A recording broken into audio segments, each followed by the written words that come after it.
don't think I'll talk to you. All good? Right, so we were dropped in it a little bit. So we had a bit of time management issues yesterday. So Regan and myself have been working on Polo since the start of the year, and it's a project I've wanted to do for quite a while. But really, I'll talk you through what we've done, what we think needs to be done still, and some of the challenges we've had.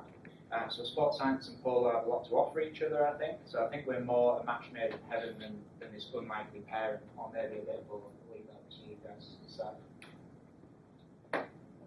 But a bit of background to begin, so why the interest? This girl on sort of the left of the screen is Hazel Jackson. She's a good friend of my wife's. She's currently ranked the second best polo player, not just in Britain, but in the world. So, good strong contact there always helps to have a bit of insider knowledge. And it was really cool sort of getting to know Hazel, seeing how passionate she was about her sport, which is quite a minority sport. Putting in long hours, sort of working sort of 6 till 6, typically most days, and seeing how her career's developed over the last couple of years has sort of really inspired me to work with some more of these athletes. The other thing that really inspired me was seeing this fella in the black play. My wife took me to see Polo for the first time. We went with Hazel to watch the Gold Cup final, and we subsequently looked at this tournament. But this fella, currently ranked pretty number 1 in the world, maybe of all time, picked up the ball sort of on his 60-metre line, hit 3 shots and scored a goal. That doesn't sound too impressive, but the pitch is 275 metres long. So he's travelled really quick in very little space of time. Seeing this horse move was really captivating, and that sort of set me on this track of what can we do for these athletes. It's pretty impressive stuff. But yeah, so our sort of connection has grown, so much so that Hazel was a bridesmaid at our wedding last year. And also this summer just gone, I spent a lot of time doing a bit of this. So my wife was working as a groom for Kiki Polo Club, one of the oldest clubs in the country, and got to see sort of firsthand how these athletes were working, not just on the pitch, but with their horses, what they were trying to do off the pitch too, and also how closely they relate to their grooms. So some real interesting team dynamics going on. Pooley have been sort of having kittens about the health and safety in the sport. You can say pretty slant, we're not allowed jandals in here. But it's commonplace to not wear a lot of protective gear on the pony lines. So really interesting summer, seeing everything firsthand. And I think polo really fits with sports science because sports science allows us to do these things. First off, we see something and try and ask a question. What's going on there? I think we've all had that moment, no matter what sport piques your interest. You start asking questions or trying to answer them. That then helps us to understand athletes, what's going on, whether that be physiologically, whether it be biomechanically. How do we describe what that athlete's going through? And from there we try and inform the athlete with some better basics. What can they do consistently? What can they do simply to maybe improve their performance? And I always think performance should come last. It's maybe the thing we're most drawn to. But if we put it last, we set ourselves up for success a bit more.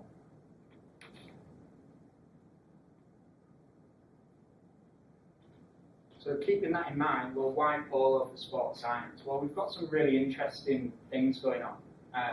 You'll have seen from the pictures so far, and if anyone wears any Ralph Lauren clothing, a little fella on a horse.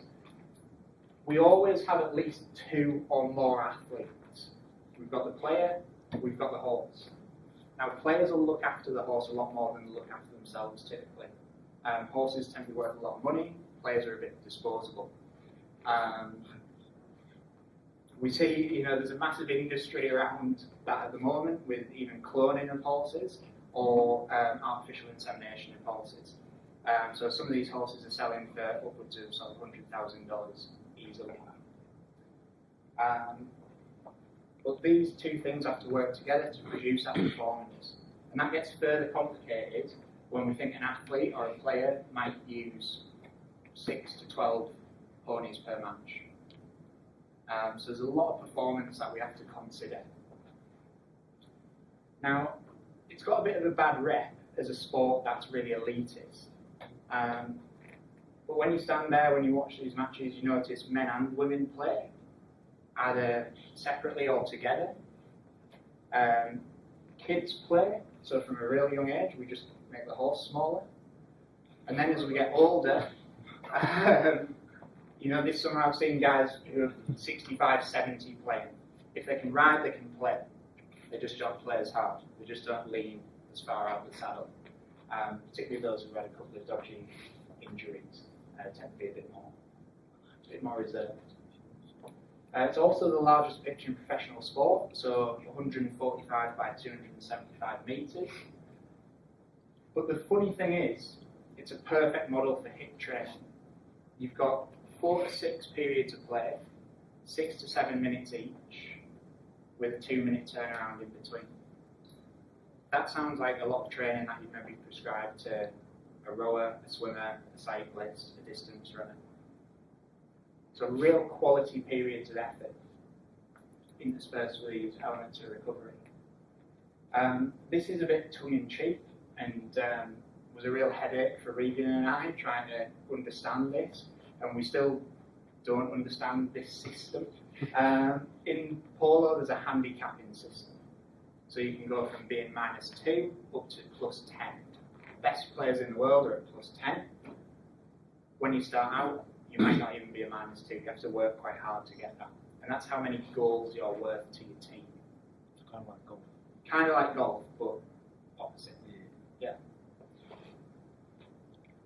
So we see teams that are made up in Argentina in particular of 4 10-goal players. We have tournaments here for beginners that are like -6 goal handicap for the whole team.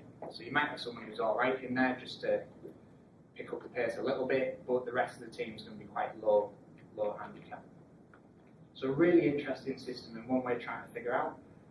Ultimately, it's a closely guarded secret, and the best we've found on it is takes into account play, horsemanship, ponies, and everything else. And a lot of the everything else isn't quantifiable. So scientifically, that's a problem for us. It's quite arbitrary in terms of how it's assigned. No research has been done on this before from a performance standpoint. There's a bit on concussion, and there's twice as many papers that have looked at the horses than have the players, which we thought was a really interesting split as well. So we try to, stick a flag in it to be the first and try and do something. And we quickly sort of started to realise why this maybe hasn't been done before. And we wanted to start almost a step back from GPS type monitoring. Think about just what's going on. How do we quantify the movements? What's a successful movement look like? And what can we actually measure? And that was, 5 drafts or so of a performance matrix that I'll show you in a second. But I'm just going to show you a couple of clips of some goals from a tournament. This is real nice drone footage, so this is a lot higher quality than the footage we were actually trying to quantify, and we wish we had more footage like this, because it would make our life an awful lot easier.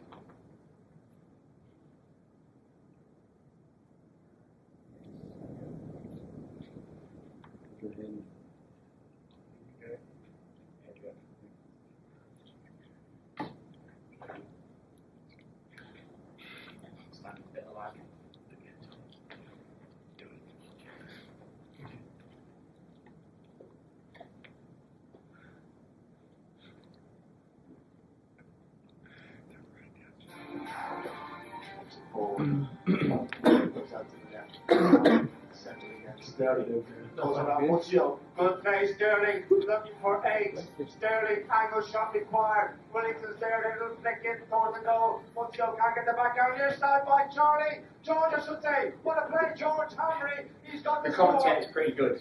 Commentator's pretty good. Now, loses out the left, still walking down the field. inside. He must go now on the angle. He lets this big horse run down towards the goal. Malcolm Boyd, the bell is gone. Can he get the little flick in towards the goal? Oh, what a beautiful goal from Malcolm Boyd.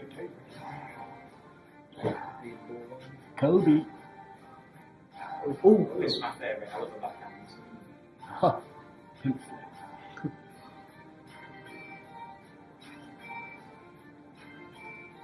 Don't have the ball.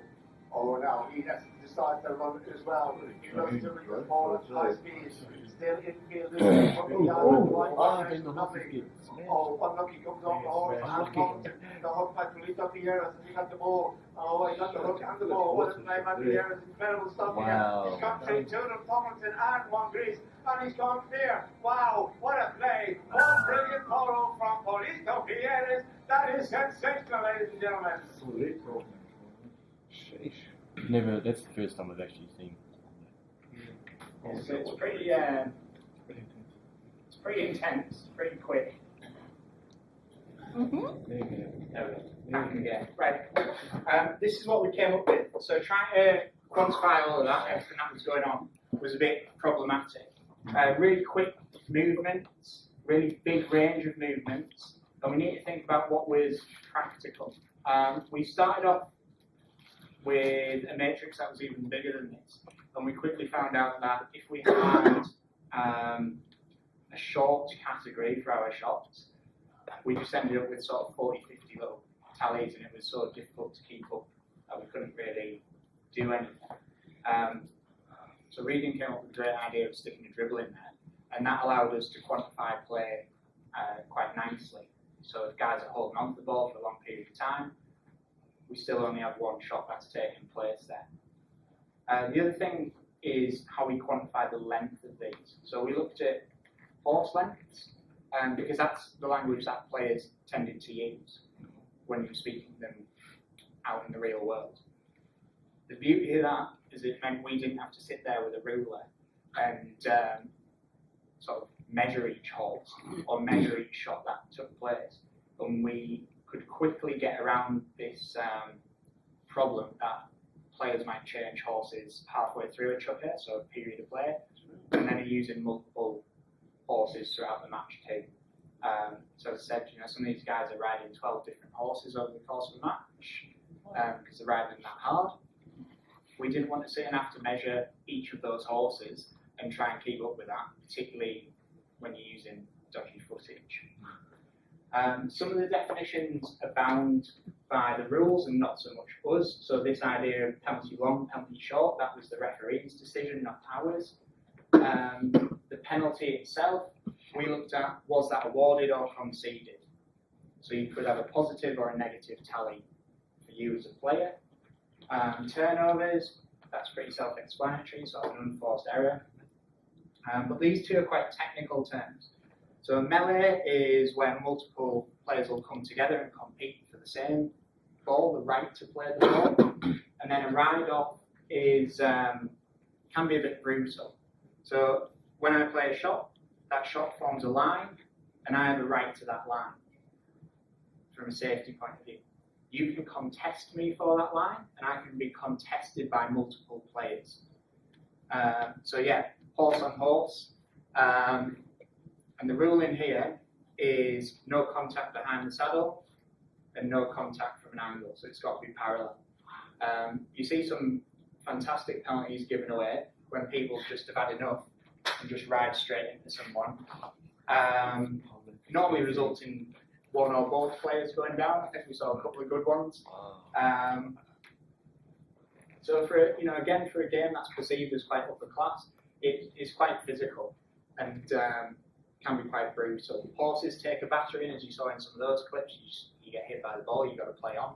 But the horses are quite heavily bandaged around the ankles to look after the tendons. How fast are the horses moving roughly? So there's a big trend now to bring ex-race horses in. So a lot of tournaments will put a prize up for best converted polo pony. So you're looking at like easily 60, 70k an hour. Nice defense. And you can tell, so, right at the start when I said, I saw this guy hit 3 shots and he ran the length of the pitch, that was an ex-race horse. and that was a very good X-rays hole, so you could tell compared to the other guys that you just left them for dust. So it's impressive. It's really nice sport to just to watch and sort of admire. But it's a nightmare to quantify. So what we did, we tried to narrow our focus.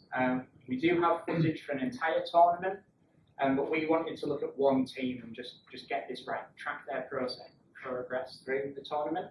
And we chose to look at King Power Foxes. They went on to win, and they've won this tournament for 3 years in a row. And the reason we wanted to look at these guys is they have 2 of the best players in the world playing for them, and 2 up-and-coming British players too. So that made, in terms of the handicap, we had a real split between the players. So we had 2 10-goal players, 2 1-goal players. And we saw some differences in success rate between the 2. We'll dig into that data a little bit. Ultimately, what we measured is success rate. So how many shots did you attempt? And was it successful, was it not? Did you retain possession or score? Or did you lose possession? And how that compared to the opposition. We kept penalties, melees and turnovers as raw values, just because that seemed to make more sense. When you start looking at percent penalties and things, it doesn't read very well. Equally with a melee, we want to know if you're taking the ball in, is your team retaining it? And same with a turnover, are you giving away balls all the time? We did some nice stats around this, and we found we're pretty reliable. So thanks to the work we did, or Regan definitely did on the matrix, we've got pretty good in-training into racial reliability. So correlation-wise, we're looking at sort of large to very large on average, but there are a couple of movements that are small, there are a couple of movements that are nearly perfect. So there's a bit of variability there. Otherwise, pretty good. This is what we found. This just looks like a lot of numbers, and that's sort of exactly what it is. But the top here, we've got our games. So green is for win, red is for loss. And then we've got our actions by the side. So dribble, forehands, backhands, turnovers, melees, penalties, and then ride-offs. Red tends to be quite bad. Yellow or amber, we found no difference, and green is positive. It works in our favour. Now, I did have a load of notes in my presenter view about this. So I'll just try and remember them. We've got dribble is, it's a real common action. What we define that is retaining possession within 2 horse lengths and keeping it under quite good control. That's pretty important for both teams, whether you're winning or losing. Forehand middle, again, that's a real common shot.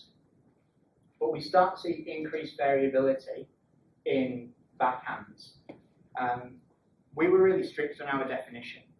So we were looking for, have they scored a goal? Have they retained possession?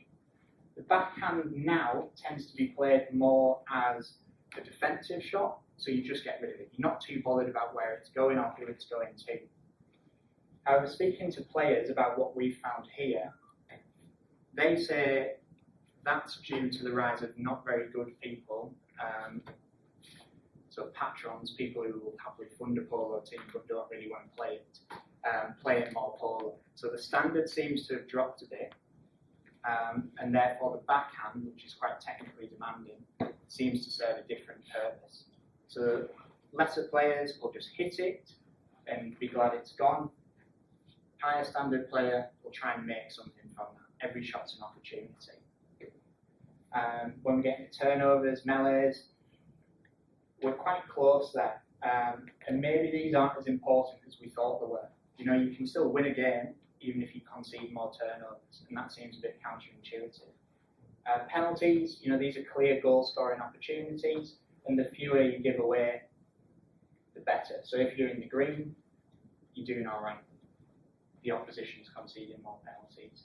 And then ride-offs, again, we get a mixed message. We can have 26% greater ride-offs, but this was actually a really close game. Here we've had fewer ride-offs, so 10%, 11% reduction, but this, we actually ran away with it and was a real clear outcome. So maybe avoiding contact is something to consider, or maybe we need to start looking at things that happen off the ball. Because much like American football or a blocker in basketball, you can ride someone off that line, off the ball. So that was another headache for us, I guess. We just stuck to the guys who were on the ball for now, and hopefully if we get the opportunity to turn our own footage, we'll be able to look at that off the ball play too. So what next? Well, we've started work on quite a bit of this. We've got access to that tournament footage, so we're going to expand what we've found already and see, do those findings hold up across the tournament? And if so, can we identify team styles of play from that? You know, is someone really heavy on the backhand? Do they have a particular weakness or a particular strength? And is that common across all teams or specific to an individual or even individuals within it? We've taken what we found, because we were averaging around about 1,100 data points per game, I think. And we've tried to dig into what this handicap means, what it's made up of. The definitions are really vague, and no one really knows. So we're going to try and figure out what that actually means. What can we measure that influences handicap? And therefore, we've started digging into a bit of this. And is there wiggle room within it? So if you're, as we've seen, you know, and we'll see in a couple of slides' time, if you're a 1, are you a good 1, or are you a poor 1? If you're a 10, are you a good 10, or are you a poor 10? But ultimately, we're trying to figure out what's the horse worth. We think that's a real interesting question. So how good a player are you? How good a horse is your horse? This is something we picked up on the pony lines this summer just watching. There'll be some horses that they don't train throughout the week. They don't ride them throughout the week because they're absolutely mental. But get them on the pitch, they love it. They'll work their arse off for you, they'll run themselves to exhaustion, and they'll be ahead of the player before you are. Is there no rating system on the horse? No. It's, apart from dollar, it's quite subjective. But there might be generations of breeding have gone into that. So taking a look, this is from our case study stuff. At the bottom here, we've got our players. So 4 players on a team. These 2 are our 10 goalers. So this fellow is currently considered the best in the world. And then we've got these 2 who are 1s, really low ranked, but really useful for this team. Here we've got our percent on the other side, so sorry, that should be percentage. But what we can see is sort of this nice curve. As handicap goes up, or as quality of player goes up, we not only see them being more successful, but we see a smaller standard deviation there too. With these being percentages, we should probably use standard error or confidence interval and all this kind of stuff. I won't bore you with that. This was Stevens, correlation peaks, not parametric. So, Continue. we've got that. So the data we're showing you here are just large to very large correlations. Everything else, we had 1 or 2 moderate, but a lot of the stuff that we measured was actually really trivially correlated to handicap. So forehand middle, makes sense, play it a lot. Backhand middle, interestingly, we've got quite an interesting curve going on there. Really variable in these lower handicap players. And then ride-offs, this was quite interesting, we thought. Particularly since it didn't seem to relate to match outcome, but it relates to the individual. If you think about it, it's a 50-50 challenge. This guy is holding on to more of the ball more frequently than me. And that's how we sort of interpret that graph at the moment. This guy, clearly not very good, you know, only winning sort of 1 out of every 3, possibly, or 4. But I think there's a load of questions we've still got left to answer in sort of all of these fields. I think the route we're going down is looking at performance analysis and maybe performance profiling, and then thinking about technology. You know, if we need to start thinking about what the horse is doing as well as the athlete, and GPS could be really valuable for that, as well as some heart rate data. So if your athlete's working hard, is your horse working hard? Maybe, maybe not. And that's something probably going to speak to Steve Wills quite a lot about, because he's big into his horse heart rate monitoring at the moment. But yeah, thanks for listening. So since we started this project, Hazel on the end there achieved that rank of second best polo player in the world, female player in the world. Mike Kay, who my wife was grooming for, his handicap stayed the same, but he really helped with the design of this, as did a couple of other members of Kiki Polo Club. And then for Regan, for his enthusiasm and willing to be a part of this, a victim of this research. Who's this? Cheers, mate. Regan. Yeah, that's sort of everything I wanted to chat to you about, guys. If you've got any questions, let's take it. Have you by any chance measured at what speed the ball moves during the game? I've not actually, but I think that's an interesting question. Having seen people get hit by it a couple of times, it's moving pretty quick. Yeah. But then those, again, those older players that we spoke about, they just don't really care. Like, they'll take it to the head and just play on, because they've done it enough times. So we're seeing more safety equipment coming in, better helmet design, hats, eyeglasses, gum shields. But a lot of the older school players just want to play, don't care. What's the clubs made of? Bamboo. So when you probably saw this one earlier, if you hit a nice sort of neck shot, such as this one, you'll get a bit of whack in it, like it'll bend around with you. You've got to watch out for this, because obviously, like, you can be on the receiving end of one of these quite quickly. And having done that, just messing about, it hurts. But I think this is really interesting from just a biomechanical point of view, the timing that you need to employ, and having a lot of faith in what you're doing. If the horse is moving at 50 to 70 km/h, the ball's moving at 100+, and you're going into it, trying to react and respond in time. It's saying, like, how many missed shots were you guys kind of seeing, and were they pretty I think maybe surprisingly few. Straight past it. I think because we noticed better players give themselves more time on the ball, so they wouldn't be afraid to pick it up or receive it, off someone else, and just slow that player down. Because they're good enough riders to do that, they give themselves that time, and then a bit of a dribble and maybe a big shot into that space.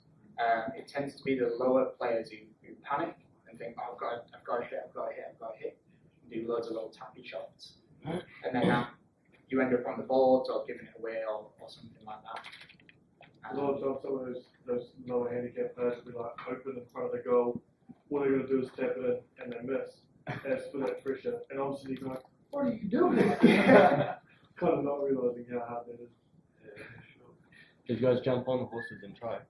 Hell no. Regan hasn't. I've had a bit of a knock. I can get out of the wall, but beyond that, I'm sort of struggling. I don't mind practicing penalties and things on a nice wooden horse, work on the technique. But beyond that, That's really pushing it. my riding capacity isn't quite there yet. But I think looking at the skill, a lot of these are really good riders. That goal we watched scored where you can turn it around. You've got to be a good rider to do that. It's not just the horse. Are they, they obviously would just hit with one arm? They're not ambidextrous with it? Or? So, good question. Polo's played exclusively with right hand for safety reasons. So if we're playing a backhand, we reach over this way. So you know where it's coming from? Yeah. Okay. In theory. Yeah. It's when it starts getting difficult when you see people doing it behind the horse and stuff. So if you're left-handed? Yeah, if you're left-handed, you got to learn to swing with your right. So, and that's just to stop people getting hit. I think it's quite a good recommendation there. For the safety things, you can see we've got tapes here, and we shave all the manes of the horses and pack all the tails as well, so everything's out of the way. Because the last thing you want is that swinging around, catching something, and then everything falling down. So, yeah. So, I think so. It's you guys now. Bye. Nice. Hey, well done, guys.